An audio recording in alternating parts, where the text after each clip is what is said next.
एक बारी जोर ना हालेलुया बोलो सब जन। हालेलुया। आप ब्लेस हो सब जन यीशु मसीह के नाम में। आमीन। उत्पत्ति 14 उसकी 1 से लेके हम उस पूरे बाब को पढ़ेंगे। उसमें लिखा, शिनार के राजा अमरापेल और एलासर के राजा अरियोक और एलाम के राजा करदोल ओमेर और गोयीम के राजा तिदाल के दिनों में ऐसा हुआ कि उन्होंने सदोम के राजा बेरा और अमोरा के राजा बिरशा और अदमा के राजा शिनाब और सबोयीम के राजा शमेबेर और बेला जो सोअर भी कहलाता है, इन राजाओं के विरुद्ध युद्ध किया। इन पांचों ने सिद्दीम नामक तराई में जो खारे ताल के पास है एका किया। 12 वर्ष तो ये करदोला ओमेर के अधीन रहे, परंतु 13वें वर्ष में उसके विरुद्ध विद्रोह किया। 14वें वर्ष में करदोला ओमेर और उसके संगी राजा आए और रोकतनम में रपाइयों और हाम में जूजियों को और शबर किया त्रेम और अमोरियों एमियों को और सैयर नामक पहाड़ पर होरियों को मारते मारते एल पारान तक जो जंगल के पास है पहुंच गए। इसको समझना बहुत जरूरी है। आप नामों पे मत जाओ, लेकिन इसकी स्पिरिट को आपने समझना है। वहां से वो लौटकर एनी शपात को आए जो कदेश भी कहलाता है, और अमालेकियों के सारे देश और उन अमोरियों को भी जीत लिया जो हसोस नंतमार में रहते थे। तब सदोम अमोरा अदमा सबोयीम और बेला जो सोअर भी कहलाता है, इनके राजा निकले और सिद्दी नामक तराई में उनके साथ युद्ध के लिए उन्होंने लड़ाई की पांति बांधी। अर्थात एलाम के राजा करदोला ओमेर, गयूम के राजा तिद्दाल, शिनार के राजा अमरापेल, एलासर के राजा अरियोक, इन चारों के विरुद्ध इन पांचों राजाओं ने पांति बांधी। सिद्दीम नामक तराई में जहां लसार मिट्टी के गढ़े ही गढ़े थे, सदोम और अमोरा के राजा भागते भागते उनमें गिर पड़े और जो बचे वो पहाड़ पर भाग गए। तब वो सदोम और अमोरा के सारे धन, उनकी वस्तुओं को लूट लाट कर चले गए, और अब्राहम का भतीजा लूत जो सदोम में रहता था उसको भी वो धन समेत लेकर वहां से चले गए। आपसे मैं छुटकारे की बात कर रहा हूं। जब से ये मैंने 7 हफ्ते शुरू किए हैं, जब से 7 हफ्ते शुरू हुए, सारा माहौल चेंज हो चुका है। हाँ, इस बात का सबूत है कि परमेश्वर आपको बड़ा छुटकारा देने जा रहा है। सुनो मेरी बात, हमारा परमेश्वर वो परमेश्वर है कि हमें लड़ने के लिए तलवारों की जरूरत नहीं, हमें लड़ने के लिए परमेश्वर की जरूरत है। हमारा ये जो बाइबल है ये सबसे बड़ा हथियार है, और हमारा लड़ने वाला परमेश्वर है। डरने की और घबराने की जरूरत नहीं। मैं आपको बता रहा हूं, अभी ध्यान से वचन को सुनना। आमीन। इस्राएलियों ने वो देखा है जो आज तक किसी विश्वासी ने नहीं देखा। फिरौन ऐसा राजा था, फिरौन मिस्र के राजा को बोलते थे, जिसके सामने कुछ नहीं चलता था। आप तो डेमोक्रेटिक देश में रहते हैं जहां पर लॉ है, लेकिन बाइबल कहती परमेश्वर अपने लोगों को उन राजाओं के पास से भी बचा के लेके आया जो उनके सबसे बड़े दुश्मन थे। उसने बाइबल कहती ए राजा, ओग राजा, जो अपने जमाने के बड़े बड़े राजा थे, उनको परमेश्वर ने मार गिराया। चिंता मत करो, वो तुम्हारे अंग संग है, तुम्हें मरने नहीं देगा वो। और मसीह लोग ये बात जानते हैं कि उनका परमेश्वर क्या कर सकता है। आमीन। जिस बड़े छुटकारे की मैं आपसे बात कर रहा हूं, उसका एक तरीका है। याद रखो, हर एक व्यक्ति बाइबल में बड़ी गवाही को नहीं पा सका। हर एक बंदा उत्थे नहीं पहुंच सका जिथे उन्होंने पहुंचना चाहिए। बाइबल च लिखिया ਉਹੀ लोग ਜਿਹੜੇ परमेश्वर ਨੂੰ ਸਮਝਦੇ ਨੇ, ਜਿਹੜੇ परमेश्वर ਦੇ वचन ਨੂੰ ਸਮਝਦੇ ਨੇ, ਜਿਨ੍ਹਾਂ ਨੇ परमेश्वर ਦੀ आत्मा ਨੂੰ सुनिया, ਉਹੀ लोग पहुंच सके। अगर आज मुझे छुटकारा चाहिए तो बाइबल में तरीके लिखे, बाइबल में पैटर्न लिखा है, मुझे उसी पैटर्न को फॉलो करना है। आमीन। मैं हिंदी में इसलिए प्रीच कर रहा हूं ताकि जो दूसरी स्टेट्स के लोग हैं वो भी इस चर्च को सुनते हैं, पूरी इंडिया में सुनते हैं, ताकि वो भी सीख सकें और इस बड़े छुटकारे के भागी बन सकें। आमीन। अगर आप अब्राहम की स्टोरी को देखेंगे तो बाइबल कहती है परमेश्वर ने जब अब्राहम को बुलाया, उसने जब अब्राहम को उत्पत्ति 12 उसकी 1 से 5 के बीच में अब्राहम को परमेश्वर ने कहा, अब्राहम अपने देश, कुटुंब, अपने पिता के घर को छोड़कर उस देश को चला जाओ जो मैं तुझे दिखाऊंगा, मैं तुम्हें बड़ा छुटकारा दूंगा। पर बाइबल कहती अब्राहम ने क्या किया, उसने अपना सब कुछ, भेड़ बकरी पत्नी ली और अपना भतीजा भी साथ ले लिया। परमेश्वर ने उसको कहा था कि अपने कुटुंब को छोड़कर मेरे पास आना, लेकिन बाइबल कहती वो अपने भतीजे को साथ ले गया। और जब लूत उसके साथ बढ़ने लगा, अब्राहम एक बहुत अमीर इंसान था। बाइबल कहती परमेश्वर ने उसको भेड़ों की आशीष दी थी, वो चरवाहा था, परमेश्वर ने उसको बरकत दी थी। बाइबल कहती जैसे अब्राहम के भेड़ें बढ़ने लगी, क्योंकि परमेश्वर का जो कलाम था, जो वचन था, जो परमेश्वर की बरकत थी, वो अब्राहम के ऊपर थी। और इसी कारण, उस बरकत के कारण, उस ग्रेस के कारण लूत भी अब्राहम के साथ ब्लेस होने लगा। और जिस तरह अब्राहम की भेड़ें बढ़ने लगी, लूत की भेड़ें भी बढ़ने लगी, लूत की फाइनेंशियल ब्लेसिंग भी बढ़ने लगी। और बाइबल कहती लूत भी अब्राहम की तरह आशीषित और अमीर होता गया। एक बात लूत भूल गया कि आज लोग छुटकारे में क्यों नहीं, आज क्रिश्चियन लोग भी अंडर बॉन्डेजेस हैं, आज क्रिश्चियन लोग भी बंधनों के नीचे हैं। कारण क्या है? आज मैं आपको वो कारण बताऊंगा। अगर आपने कारण समझ लिया, अगर आपने ये वचन समझ लिया और आपने इस वचन को बार बार सुना, और आपने अभी भी सुना और घर जाके फिर इसको सुनना और फिर दोबारा सुनना और दूसरे क्रिश्चियन लोगों को ये मैसेज फॉरवर्ड करना, मैं आपको बता रहा हूं एक बड़ा छुटकारा आपकी लाइफ में एंटर कर चुका है यीशु के नाम में। अब बाइबल कहती जब लूत भी ब्लेस होने लगा, कि अब्राहम ਤਾਂ ਬਲੈਸ ਸੀਗਾ ਹੀ ਸੀਗਾ, ਬਾਈਬਲ ਕਹਿੰਦੀ ਲੂਤ ਵੀ ਉਹਦੇ ਨਾਲ ਰਲ ਕੇ ਉਹੀ ਆਸ਼ੀਸ਼ਾਂ ਲੂਤ ਦੀ ਜ਼ਿੰਦਗੀ ਦੇ ਵਿੱਚ ਵੀ ਆਉਣ ਲੱਗੀਆਂ। ਬਾਈਬਲ ਕਹਿੰਦੀ ਹੈ लूत भी ब्लेस होने लगा, पर बाइबल कहती है कि अब्राहम के चरवाहों के साथ लूत के चरवाहों का झगड़ा हुआ। ये दोनों चरवाहे आपस में, इन दोनों का स्टाफ आपस में झगड़ने लगा। और बाइबल कहती है अब्राहम ने लूत को बुलाया, लूत को बोला कि ऐसा सही नहीं कि हम दोनों आपस में लड़ें, तू अगर इधर जाएगा तो मैं इधर जाऊंगा, तू इधर जाएगा तो मैं इधर जाऊंगा, तू पहले चुन ले तुझे कौन सी जमीन चाहिए, तू जो जमीन चुनेगा मैं उसके सामने चला जाऊंगा, लेकिन पहले तू चुन। और बाइबल कहती लूत ने अपनी आंखों से देखा और एक तराई, एक सिंची हुई तराई जिसमें हरी घास ही घास थी, उसने चुन लिया। और बाइबल कहती परमेश्वर ने फिर अब्राहम को कहा, जब लूत चला गया, परमेश्वर ने कहा अब्राहम अपनी आंखें उठा और ये सारी जमीन देख, मैं तुझे और तेरे वंश को आने वाले समय में दे दूंगा। अब सुनो ध्यान से, क्यों लूत ब्लेस हो रहा था? और बाइबल कहती लूत जब उससे चला गया और जब वो देश लड़ाई झगड़े में पड़ गए, वो देशों का दूसरे देशों के साथ झगड़ा हुआ, दूसरे देश के राजा उसके देश में आए, उन राजाओं को मारकर सारा कुछ लूट लिया। और लूत भी उसी देश में रहता था और उसको भी वो लूट कर अपने साथ ले गए। अब्राहम को यह बात मालूम हुई कि तेरा भतीजा लूट लिया गया। बाइबल कहती उसने अपने 318 शिक्षित पुरुष साथ लिए और 318 लोगों को लेकर, बाइबल कहती है वो उनसे, राजाओं से लड़ने के लिए गया। ये वो राजा थे जो दूसरे राजाओं से जीत चुके थे। मान लो एक टीम क्रिकेट में जीतती है, एक क्वार्टर फाइनल, फिर सेमीफाइनल, हाँ एक फाइनल में पहुंचती है। ये वो राजा थे जो सारे राजा को हरा के लूत को लेके गए थे। बाइबल कहती जब अब्राहम 300 बंदों को, सिर्फ 300 बंदों को लेकर उन राजाओं से लड़ने के लिए गया, तो जो लाखों लोगों की सेनाएं उन राजाओं को नहीं हरा सकी, अब्राहम ने 300 लोगों के द्वारा उन राजाओं को हराकर अपने भतीजे लूत को छुड़ा लिया।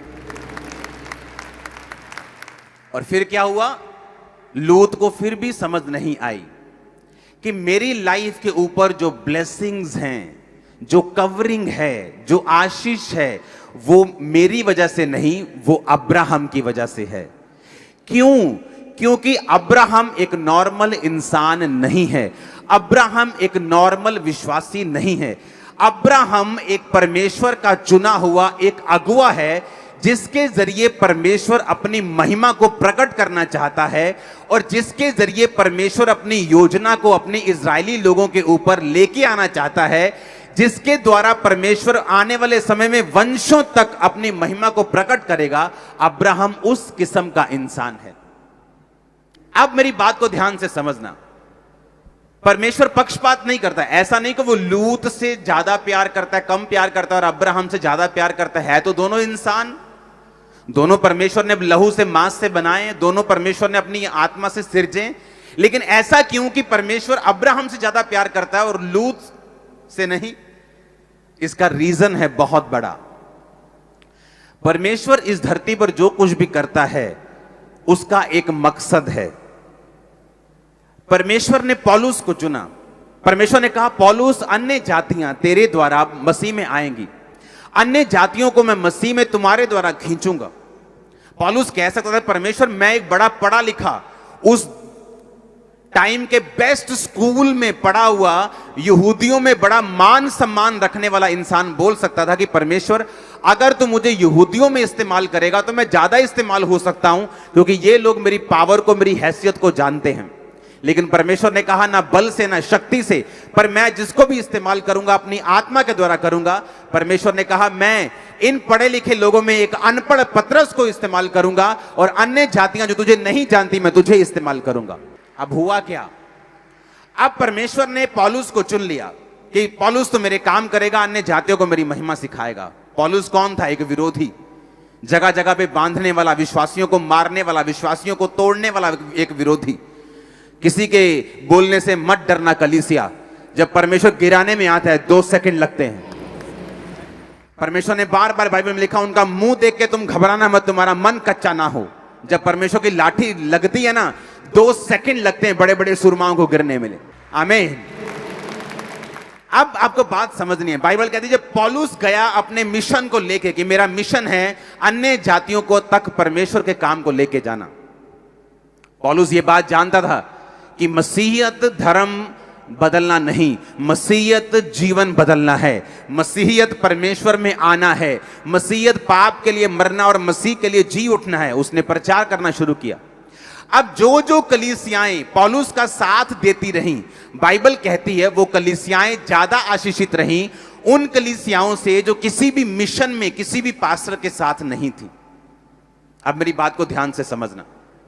लूत इसलिए ब्लेस नहीं हो रहा था कि लूत धर्मी था।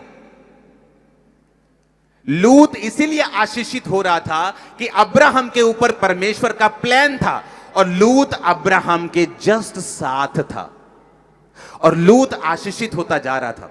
लेकिन प्रॉब्लम कहां होती? प्रॉब्लम तब होती है जब साथ रहने वाला व्यक्ति ये सोच लेता है कि ये आशीष जो है ये परमेश्वर मुझे डायरेक्ट दे रहा है, क्योंकि मैं भी यहोवा को मानता हूं, तो ये आशीष परमेश्वर की वजह से और मेरी बुद्धि की वजह से और मेरी प्रेयर की वजह से और मेरी लगन की वजह से मेरी जिंदगी में है। और यही गलती लूत ने की। उसे लगता था कि तू यहोवा को मानता तो मैं भी यहोवा को मानता हूं, तू परमेश्वर की सेवा करता तो मैं भी परमेश्वर की सेवा करता हूं, तू बलिदान चढ़ाता तो मैं भी बलिदान चढ़ाता हूं। आपका स्टाफ आपके भाई के स्टाफ के साथ लड़ाई नहीं कर सकता जब तक आप अपने स्टाफ के कान ना भरें। मेरी बात समझ आ रही है कि नहीं? आपके बच्चे आपके रिश्तेदारों को बुरा नहीं कह सकते जब तक आप अपने मुंह से उनकी बुराई बच्चों के सामने ना कर लें। तो लूत के चरवाहों में झगड़ा नहीं हुआ अब्राहम के साथ, ये लूत के कान भरे हुए थे। ये लूत के साथ स्टाफ की डिस्कशंस होती थी कि अब्राहम ऐसा चाहता है, ये तुझे बढ़ने नहीं देना चाहता, ये तुझसे जेलसी करता है, ये वो जो छोटा दिमाग सोचता है वो सोच रहे थे। और इन्हीं बातों ने झगड़ा किया और दोनों अलग अलग हो गए। अब्राहम ने कहा तू जहां जाना चाहता है चला जा, मुझे तुझसे कोई विरोध नहीं, कोई वैर नहीं। जहां जिस जगह को तू चुनेगा, तू लेफ्ट चुनेगा मैं राइट जाऊंगा, तू उत्तर चुनेगा मैं दक्षिण जाऊंगा, हम में झगड़ा नहीं होना चाहिए। अब्राहम को मालूम था कि वो परमेश्वर की वजह से ब्लेस है, लेकिन लूत परमेश्वर की वजह से नहीं, लूत अब्राहम की संगति की वजह से ब्लेस था, क्योंकि अब्राहम परमेश्वर के द्वारा बुलाया गया और चुना हुआ व्यक्ति था। अब मेरी बात को ध्यान से समझना। वो विश्वासी जो किसी भी मिशन के साथ जुड़े नहीं हुए, जो किसी भी ऐसी चर्च के साथ जुड़े नहीं हुए जिनका मकसद रूहें बचाना है, वो विश्वासी कभी भी उस तरह से ब्लेस नहीं हो सकते जिस तरह से आप लोग ब्लेस हो रहे हैं। अब वो कहेंगे क्या हम यहोवा को नहीं मानते? वो कहेंगे क्या हम यीशु को नहीं मानते?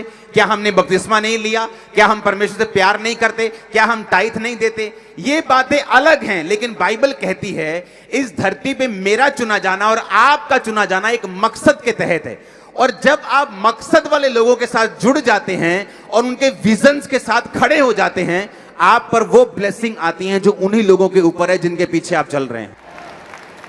सुनो, छुटकारा लेना और छुटकारे की बात करना अलग अलग बात है। परमेश्वर की बात करना और परमेश्वर को अपनी जिंदगी में टेस्ट करना, उसके छुटकारे को, उसकी ब्लेसिंग को, उसकी हीलिंग को अपनी फैमिली में, अपने घर में, अपने बच्चों में, अपने फाइनेंस में, अपनी स्पिरिचुअल लाइफ में, ये अलग बात है। और बिना वचन पे चले, बिना वचन की समझ के आप कभी भी इस छुटकारे में एंटर नहीं कर सकते, क्योंकि आपको इन वचन की समझ लेनी होगी और आपको वचन के मुताबिक चलना पड़ेगा। हालेलुया। अब आप देखो कि जो राजा दूसरे राजाओं को मारकर, जो भी अपने आप में बड़े राजा थे, वापिस जा रहे हैं। अब्राहम को मालूम होता तेरा भतीजा लूत भी बंदी बना लिया गया। दूसरे राजा उनके राजा को मार गए, उसको बंदी बना के ले गए, और अब्राहम 300 बंदों को साथ लेके जाता है, और बाइबल कहती है उन्हें छुड़ा के लेके आता है, उन राजाओं को मारकर वापिस आता है। और फिर से लूत देखो कितना नॉन सेंसिटिव, कितना नॉनसेंस व्यक्ति था। अब भी समझ नहीं आई कि मेरी ब्लेसिंग का कारण अब्राहम है, फिर भी वो वहीं रहने लगा जहां वो पहले रहता था। एंड में क्या हुआ? दूत आए, अब्राहम ने उन्हें पहचाना, अब्राहम ने कहा मेरे से खाना खा के जाना। खाना खा के वो गए, अब्राहम को बेटे की आशीष दे के गए। जाते वक्त बोल के गए कि हम सदोम अमोरा को नाश करने वाले हैं। और बाइबल कहती है लूत वहां था, उसने कहा परमेश्वर अगर वहां 50 धर्मी मिले क्या तू उन्हें नाश करेगा? परमेश्वर ने कहा नहीं। उसने कहा अगर 45 मिले तो, 40 मिले तो, फिर कहता 35 मिले तो, 30 मिले तो परमेश्वर ने कहा वहां 5 भी मिले तो मैं नाश नहीं करूंगा।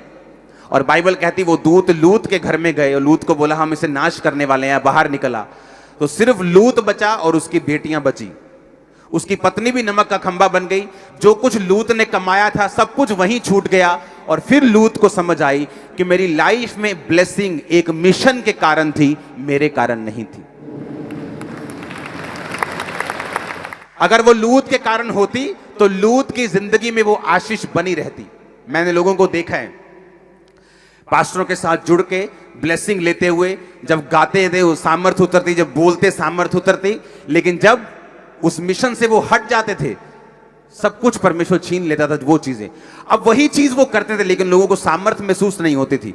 वही चीज वो करते थे लेकिन लोगों को वो आनंद महसूस नहीं होता था, क्योंकि उन्हें वो मालूम नहीं कि परमेश्वर आपको जो कुछ भी देता है वो अंडर मिशन, अंडर कवरिंग और एक खास मकसद के तहत देता है। आप मेरी बात को समझ रहे कि नहीं? अब लूत, अगर आप कहें कि नहीं लूत की वजह से वो आशीष थी, तो जब सदोम और अमोरा को दूतों ने नाश किया तो लूत की वो आशीष उसके पास क्यों नहीं आई? उसकी पत्नी, उसकी लड़कियां भी वहां रह रहकर करप्ट हो चुकी थी। और ऐसी जाति लूत और उनकी अपनी बेटियों से पैदा हुई जिससे सारी उम्र अमोनियों और मुआबियों से परमेश्वर ने फिर नफरत की। हालेलुया।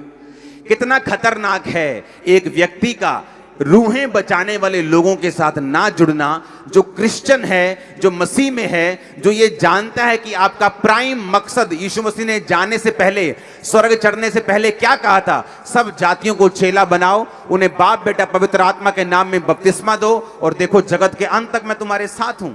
ये मेरा मकसद नहीं है, ये आपका मकसद है। वहां पे सिर्फ 12 चेले नहीं थे, बाइबल कहती वहां पे 500 से ज्यादा विश्वासी खड़े थे जब यीशु मसीह ने कहा तुम जाओ और सब लोगों को चेला बनाओ। इसका मतलब आप एक मकसद के तहत बुलाए गए हैं। आप सुसमाचार सुनाने के मकसद के तहत बुलाए गए हैं। उस मकसद को जब हम पूरा करेंगे, उन्होंने प्रेरितों के साथ मिलकर उस मकसद को पूरा किया। किसी के पास घर था, उन्होंने घर बेच दिया, पैसे थे पैसे दे दिए, गोल्ड था गोल्ड बेच दिया, मिशन के कामों को कंप्लीट किया, पौलुस की सहायता की, पतरस की सहायता की, और वो खुद भी ब्लेस होते गए। गिनती में कलीसिया दिन प्रतिदिन बढ़ती गई। उन 12 को खत्म करने का यत्न किया गया। 400 करोड़ हो गए आज हम। हालेलुया। ये भूल जाओ कि क्रिश्चियन लोगों पे आप दबाव डाल दोगे तो क्रिश्चियन खत्म हो जाएंगे। अरे ये फूट निकलेंगे, इतने निकलेंगे तुम गिन नहीं पाओगे। ये तुम्हारी गिदड़ भपके से डरने वाले कोई नहीं है ये लोग। जब तुम मसीह में बपतिस्मा लेते हो तुम अपने लिए मर चुके हो, उसी दिन तुम मसीह में जी उठे हो। अब यीशु मसीह जानता है तुम्हारे साथ क्या करना है। आमीन। यीशु मसीह को मालूम था कि आने वाले समय में क्या होगा, वो सब जानता था। मत्ती 10 उसकी 26 से 42 आयत को पढ़ेंगे, उसमें लिखा है इसलिए मनुष्यों से मत डरना, क्योंकि कुछ ढका नहीं जो खोला ना जाएगा, ना कुछ छिपा है जो जाना ना जाएगा। जो मैं तुमसे अंधियारे में कहता हूं तुम उजाले में कहो, जो कानों कान सुनते हो उसे छतों पर से प्रचार करो। जो शरीर को घात करते हैं पर आत्मा को घात नहीं कर सकते, उनसे मत डरना। उससे डरो जो आत्मा और शरीर दोनों को नरक में नष्ट कर सकता है। क्या एक पैसे में 2 गुरैया नहीं बिकती? तो भी तुम्हारे पिता की इच्छा के बिना उनमें से एक भी भूमि पर नहीं गिरती। तुम्हारे सिर के बाल भी गिने हुए हैं, तुम डरो नहीं, तुम बहुत गोरैयों से बढ़कर हो। जो कोई मनुष्यों के सामने मुझे मान लेगा, मैं स्वर्ग के पिता के सामने उन्हें मान लूंगा। जो कोई मनुष्यों के सामने मेरा इनकार करेगा, मैं भी स्वर्ग के पिता के सामने उसका इनकार कर दूंगा। हालेलुया। लोग जा रहे हैं लोगों के घर में, बोल रहे हैं, ए तू अपने धर्म में वापस नहीं आया, तेरे को तेरे मरने पे नहीं आएंगे, तेरी शादी पे नहीं आएंगे, तेरा पिंड तेनू छड़ दूंगा। हाँ, और बाद में क्या बोलते हैं, तेरे ना कोई जबरदस्ती तो नहीं कर रहे काका। तो ये क्या, ये जबरदस्ती नहीं की, ये जबरदस्ती। क्रिश्चियन जबरदस्ती नहीं कर रहे, तुम लोग जबरदस्ती कर रहे हो। क्रिश्चियन कहां जबरदस्ती कर रहे हैं? और हमें कोई ऐतराज नहीं। अगर मेरी टीचिंग पर, खुदा की टीचिंग में दम होगा तो लोग मसीह में आ जाएंगे। अगर पवित्र आत्मा में चंगा करने की शक्ति होगी, चमत्कार करने की शक्ति होगी, तुम में से कोई भी किसी को रोक नहीं पाएगा। ज्यादा लोग परमेश्वर में आएंगे। हालेलुया। हमें कोई ऐतराज नहीं है। आमीन। हमें परमेश्वर पे इतना भरोसा है, उसकी टीचिंग पे, उसकी पावर पे इतना भरोसा है कि हमें ऐसा कोई जबरदस्ती करने की जरूरत नहीं। आमीन। किसी को पैसे देने की जरूरत नहीं, उसको यीशु मसीह दे दो बस। ये लाखों करोड़ों खरबों की लॉटरी यही है। हालेलुया। उसमें आगे लिखा, मनुष्य के बैरी उसके घर के लोग होंगे। मैं इसलिए आया हूं कि मनुष्य उसके पिता और बेटी को, उसकी मां और बहू को उसकी सास से अलग करूं। मनुष्य के बैरी उसके घर के लोग होंगे। जो माता पिता को मुझसे अधिक प्रिय जानता है, मेरे योग्य नहीं। बेटा बेटी को मुझसे अधिक प्रिय जानता, मेरे योग्य नहीं। जो कोई अपना क्रूस लेकर मेरे पीछे ना चले, मैं मेरे योग्य नहीं। जो अपना प्राण बचाएगा वो उसे खोएगा, और जो कोई मेरे लिए अपना प्राण खोएगा वो उसे पाएगा। जो तुम्हें ग्रहण करता है वह मुझे ग्रहण करता है, जो कोई मुझे ग्रहण करता है वह पिता को ग्रहण करता है। जो भविष्यद्वक्ता को भविष्यद्वक्ता जानकर ग्रहण करे वह भविष्यद्वक्ता का बदला पाएगा। जो धर्मी को धर्मी जानकर ग्रहण करे वह धर्मी का बदला पाएगा। बाइबल कहती है, अगर आप धर्मी को धर्मी जानेंगे कि ये लोगों को परमेश्वर ने खड़ा किया है, ये लोग परमेश्वर के द्वारा खड़े किए गए, मैं इनका साथ दूंगा, मैं इनके साथ खड़ा हूंगा। बाइबल कहती वो ब्लेसिंग जो उनके ऊपर है वो आपके ऊपर आएगी। ये बिब्लिकल है। वो ब्लेसिंग सेम, वो फाइनेंशियल, वो स्पिरिचुअल, वो हर तरह की वो आशीष जो उन लोगों के ऊपर है, परमेश्वर ने कहा मैं तुम्हारे ऊपर वो दूंगा। आमीन। ये एक पैटर्न है। जब आप एक दर्शन, एक विजन में जुड़ जाते हैं, बाइबल कहती है उस दर्शन के कारण परमेश्वर आपको ब्लेस करता है। ऐसे सतावों का आना इतना जरूरी है जितना आप सोच भी नहीं सकते। जहां आप प्रचार नहीं कर रहे, आपके विरोधी वहां पे अब प्रचार कर रहे हैं। जहां आप नहीं पहुंच सकते वहां वो पहुंच रहे हैं, चाहे विरोध से, चाहे बहाने से, लेकिन मसीह का प्रचार हो रहा है। और इस बात के लिए शुक्रगुजार रहेंगे हम खुदा के सदा के लिए। जहां आपका YouTube नहीं पहुंच रहा, जहां टीवी नहीं पहुंच रहा, वहां विरोधी पहुंच रहे हैं। वो भी देख रहे हैं, अच्छा पास्टर क्या होता है, अच्छा ये हीलिंग क्या होती है, अच्छा ये चमत्कार क्या होता है। बस उनको बताते जाओ नेगेटिव, एक दिन खुदा पॉजिटिव अपने आप कर देगा उनको। Don't worry. हालेलुया। ये जो प्रचार अभी शुरू हुआ है ना पंजाब में, ये परमेश्वर की ब्लेसिंग है पंजाब के ऊपर कि अब हर बंदा मसीह का प्रचार कर रहा है, चाहे विरोध से, चाहे भली मनसा से, चाहे कलेश डालने के लिए, पर वो प्रीच कर रहे हैं। वो सारे हमारे भाई हैं क्योंकि हम उनसे प्यार करते हैं, क्योंकि वो हमारा प्रचार कर रहे हैं। हालेलुया। हम उनकी ब्लेसिंग के लिए प्रार्थना करते हैं। आमीन। मैं कड़वाहट में नहीं आता हूं क्योंकि मुझे पता है परमेश्वर क्या कर रहे हैं। बहुत से लोग सोशल मीडिया पे शेयर करते हैं दूसरे धर्म के लोगों की पिक्चर्स को, उनकी वीडियोस को, जहां वो मार कुटाई कर रहे हैं, एक दूसरे के बाल पकड़ रहे हैं, दाढ़ियां पकड़ रहे हैं। आपको ऐसा नहीं करना चाहिए। हमने लोगों के जैसा नहीं बनना। हमने कड़वाहट नहीं अपनी निकालनी है, हमने कड़वे नहीं होना, हमने तोहमत नहीं लगानी। हर जगह ब्लैक शीप्स होती हैं, हर धर्म के लोगों में काली भेड़ें होती हैं। तो एक दूसरे की कमियां हमने नहीं दिखानी। हम वो प्रीच करेंगे जो बाइबल में लिखा है। लंगड़ों को चलाएंगे, अंधों को दिखाएंगे, कोढ़ियों को शुद्ध करेंगे, वो सब करेंगे जो बाइबल में लिखा है, लेकिन कड़वे नहीं होंगे। किसी के धर्म की खिलाफत नहीं करेंगे। आमीन। हमें मालूम है यीशु मसीह ने हमें क्या सिखाया है। किसी से डरेंगे नहीं, किसी से घबराएंगे नहीं। जो करते थे और करेंगे, जबरदस्त करेंगे। आमीन। बाकी लोगों की बात तो इंडिया में, पंजाब में पास्टर्स के पास इतने लोग हैं जितने लोग इमेजिन भी नहीं कर सकते। मैं आपको सच कह रहा हूं। लोगों को 5000 लोगों को इकट्ठा करने के लिए 10-10 दिन काम करना पड़ता है। अगर पंजाब के पास्टर्स एक मैसेज कर दे, लाखों लोग सड़कों पे आ जाएंगे, मैं बता रहा हूं। लेकिन बात ऐसी है कि हमें कोई भी कड़वा नहीं कर सकता। हमें मालूम है परमेश्वर क्या कर रहा है। आमीन। आपको पता है दुनिया के 20% हिस्से के ऊपर रोमन साम्राज्य राज करता था, और बाइबल कहती है क्रिश्चियंस लोगों ने उस राज्य को चलाया। एक दिन वही क्रिश्चियन लोगों के खिलाफ वो साम्राज्य बन गया, और एक दिन फिर नाश भी हो गया। हम उस परमेश्वर को मानते हैं जो राज्यों को खड़ा कर सकता है और उन्हें गिराने की ताकत भी रखता है। मैं आपको सच कह रहा हूं। लेकिन हमें कड़वे होने की जरूरत नहीं, क्योंकि ये परमेश्वर का काम, वह हमारे भाई हमारा ही काम कर रहे हैं, हमारे काम को आसान कर रहे हैं, हमारे ही बोझ उठा रहे हैं। तो करने दो, एंजॉय करने दो। Hallelujah, hallelujah. अब जिसको नहीं भी पता यार ये पास्टर्स होते क्या हैं, ये लिखा क्या है बोर्ड के ऊपर, सर्च तो करो इंटरनेट पे, ये पास्टर्स होते क्या हैं। बस सर्च करो एक बार, फिर तुम जानो, खुदा जाने, हम जाने। करो तो सही सर्च। हालेलुया। करो तो सही, मिरेकल्स होते हैं कि नहीं, करो तो सही, सर्च करो। सुनो, विरोध अगर ना हो, बड़ी सारी क्लीनिंग हो रही है चर्च में। लोग देखते हैं अच्छा पास्टर्स खड़े होते हैं, वाह गाड़ियां आ गई, बड़ी बड़ी हजारों करोड़ों की बिल्डिंग्स आ गई, बड़े बड़े काम, हम भी पास्टर बनेंगे। लेकिन उन्हें यह मालूम नहीं कि जो फेक लोग हैं उड़ जाएंगे, वो डर जाएंगे, अब छुप जाएंगे, नजर नहीं आएंगे, हीलिंग नहीं करेंगे, डिलीवरेंस करनी भूल जाएंगे। उन्हें कुछ पता नहीं। अभी कोरोना के टाइम पहले बोलते थे यीशु मसीह ये कर सकता है, वो पास्टर फिर कहीं नजर ही नहीं आए कोरोना टाइम पे ऊपर। और आपको मालूम है ये चर्च पहले दिन, जब महामारी का पहला दिन, लोग डर रहे थे, हम सड़कों के ऊपर थे पंजाब पुलिस के साथ। अब ये टाइम में जब विरोध हो रहा है, आपके साथ खड़े होंगे हम। अब कोई भी विश्वासी हो, किसी भी मिशन का हो, साथ खड़े होंगे। आमीन, हालेलुया। अब वो टाइम है जब परमेश्वर छांटी भी करेगा, क्लीनिंग भी करेगा। जो लोग पैसों के लिए खड़े हुए हैं, फेम के लिए खड़े हुए हैं, शौहरत के लिए खड़े हुए हैं, लड़कियां पटाने के लिए खड़े हुए हैं, सब भाग जाएंगे। हालेलुया। जब उनको डर लगेगा, अच्छा विरोध, ये विरोध भी हो रहा है, अच्छा इससे तो मेरा खतरा भी है, ये छोड़ो, कुछ और करते हैं। लेकिन जो खुदा के साथ प्यार करते हैं वो और बढ़ेंगे, वो खड़े रहेंगे। हालेलुया।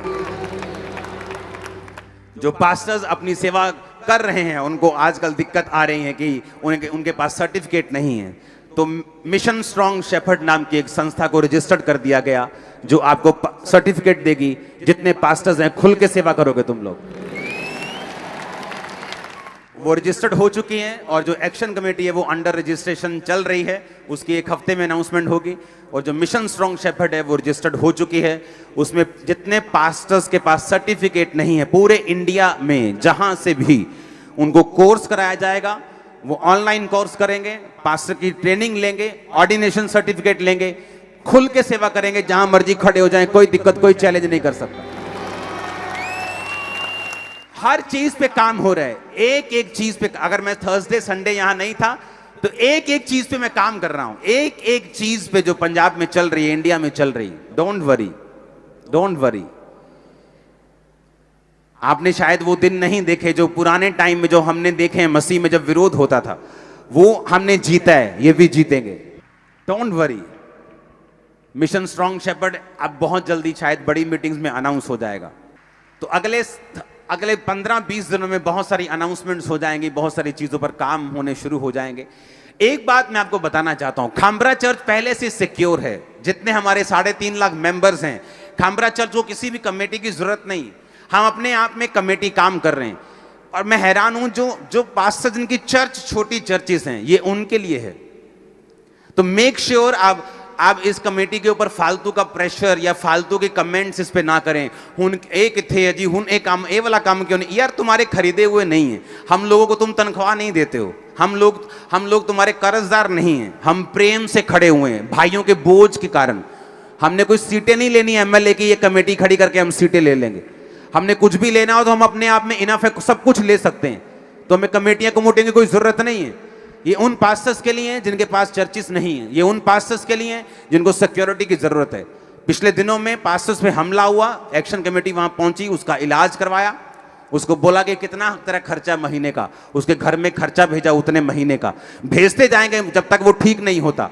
जिसको भी तुम अटैक करोगे मैं उसके साथ खड़ा हो जाऊंगा, जितने पास्टर्स होंगे। सुनो, पैसा लगता है उसमें, कितने लोग हैं, 1.5 लाख का चेक एक को भेजा, 1.5 लाख का चेक एक को भेजा, 1 लाख का चेक एक, 40-20 हजार एक भेजा, 20 लाखों रुपए खर्चा एक हफ्ते में किया। ये एक्शन कमेटी कोई पैसे इकट्ठे करने के लिए खड़ी नहीं हुई, किसी से डोनेशन नहीं मांगेगी, ये फॉरेन में जाएगी, फॉरेन के लोगों को शामिल करेगी। शायद अगले महीने मेरी एमपी के साथ मीटिंग है, कनाडा के एमपी के साथ, बहुत सारे लोगों के साथ, वहां के पार्लियामेंट के साथ, वहां के मेंबर्स के साथ, वहां के प्रेसिडेंट के लोगों के साथ अमेरिका में मीटिंग्स हैं। तो किसी से डोनेशन मांगने हम नहीं जा रहे हैं, लेकिन उनको इस कमेटी का मेंबर बनाएंगे, उनको संघ लेके आएंगे, आपकी इंटरनेशनल लेवल तक आवाज लेके जाएंगे। हालेलुया। तो ये भूल जाओ कि ये कमेटी हम अपने लिए खड़ी, हमें किसी भी प्रेस की जरूरत नहीं है। हमें मेरे जो काम कर रहे हैं, लीगल कमेटी जो काम करती है, अपने बिजनेस छोड़ के काम कर रही हूँ, उनको किसी चौधरियों की भूख नहीं है, चौधरदारी की किसी की। हमने अपने सरकारों के द्वारा दिए गए ऑफर ठुकराए हैं, इस चीज में आप चेयरमैन बन जाओ, इसमें बन जाओ, हमने ठुकराए कि हमें नहीं चाहिए, आप हमारे क्रिश्चियन दूसरे भाइयों को दे दो।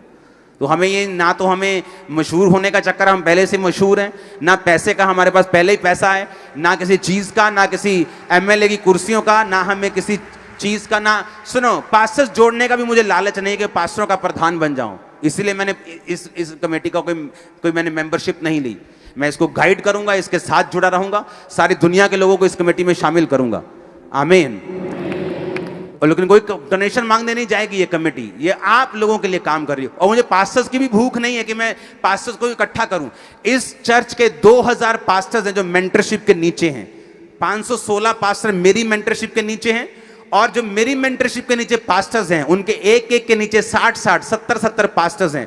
2000 पास्टर्स इस चर्च के मेंटरशिप के नीचे हैं, तो लाखों लोग हमारे साथ पहले से जुड़े हुए हैं, हमें किसी कमेटी की जरूरत नहीं। तो ये बात कान खोल के समझ के रखना, कोई कमेंट करने से पहले, कि आपको मालूम होना चाहिए कमेटी लोगों के लिए खड़ी हुई है, लोगों के फायदे के लिए। हमें पैसा खर्चने का कोई शौक नहीं है, हमारी चर्च का काम पड़ा है अभी, हालेलुया। लेकिन कौम से प्यार है और करते रहेंगे। जो लोग विरोध में भी खड़े थे ना, उनको भी प्रोटेक्ट करेंगे, कोई मिशन हो उसके साथ भी खड़े होंगे। आमीन। और जो आपको बोला गया वो होगा यीशु मसीह के नाम में। आमीन। ऊंचा बरकत तुम्हारी चर्च। Hallelujah, hallelujah. अब अगर मैं छुटकारे की बात कर रहा हूं तो आपको यह बात समझ आनी चाहिए कि मुझे छुटकारा तब मिलता है और तब बना रहता है जब मैं एक मिशन के नीचे हूं। अपने पड़ोसी को बोलो, एक मिशन के नीचे हो। आमीन। अब वो मिशन नाम का नहीं होना चाहिए, वो मिशन काम का होना चाहिए। उसका पहला मकसद रूहें बचाना होना चाहिए, उसका पहला मकसद सुसमाचार लेके जाना होना चाहिए। जब आप एक मिशन के नीचे अपनी जिंदगी, अपना फाइनेंस, अपना परिवार, अपनी ताकत, अपनी सब कुछ चीजों को दे देते हैं, परमेश्वर उन पर बरकत देता है। वो आपके परिवार को बरकत देता है, वो आपके रास्तों को साफ करता है। आमीन। ऊंचा ये बरकत आपकी है चर्च। हालेलुया। अपने पड़ोसी को बोलो, एक विजन के नीचे आ। अपने पड़ोसी को बोलो, एक मिशन के नीचे आ। जिस तरह अब्राहम के साथ लूत था और लूत ने बरकत पाई, और पौलुस की कलीसिया ने बरकत पाई। अपने पड़ोसी को हाथ उठाकर कहो, तू और तेरा परिवार आज से बरकत को पाएंगे यीशु मसीह के नाम में। बोलो बोलो पड़ोसी को, तू और तेरा परिवार आज से बरकत को पाएंगे। अब आपको यह बात ध्यान से समझनी है। बाइबल कहती परमेश्वर ने अलग अलग लोगों को अलग अलग वरदान दिया है।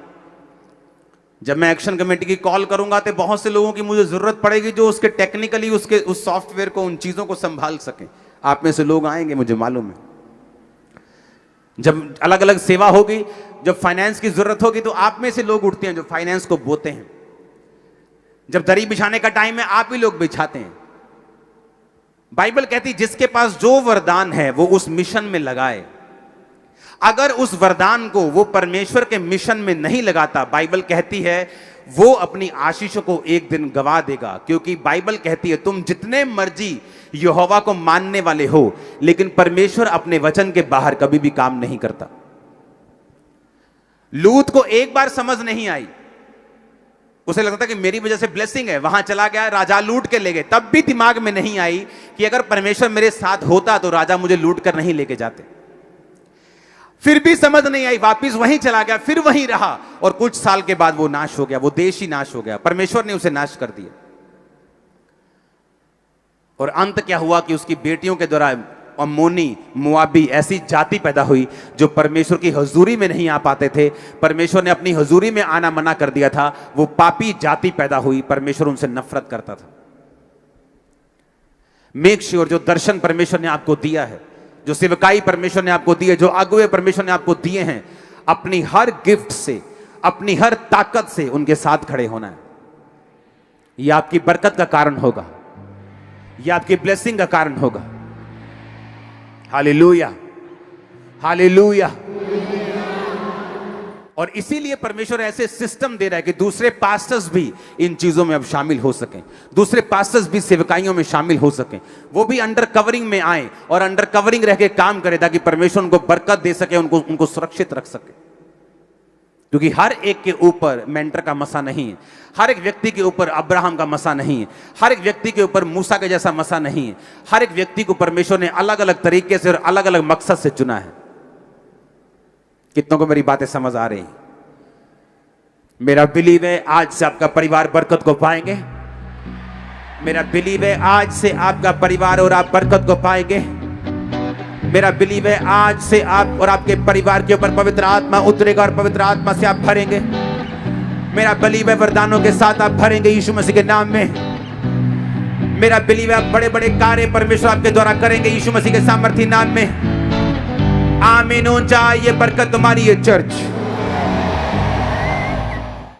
हमारे YouTube चैनल को सब्सक्राइब करें ताकि आप परमेश्वर के गहरे वेदों को जान सकें कि कैसे आप परमेश्वर में बढ़ सकते हैं, कैसे आप दुष्ट आत्माओं से, नशों से, बीमारियों से और वंशों के श्रापों से आजाद हो सकते हैं।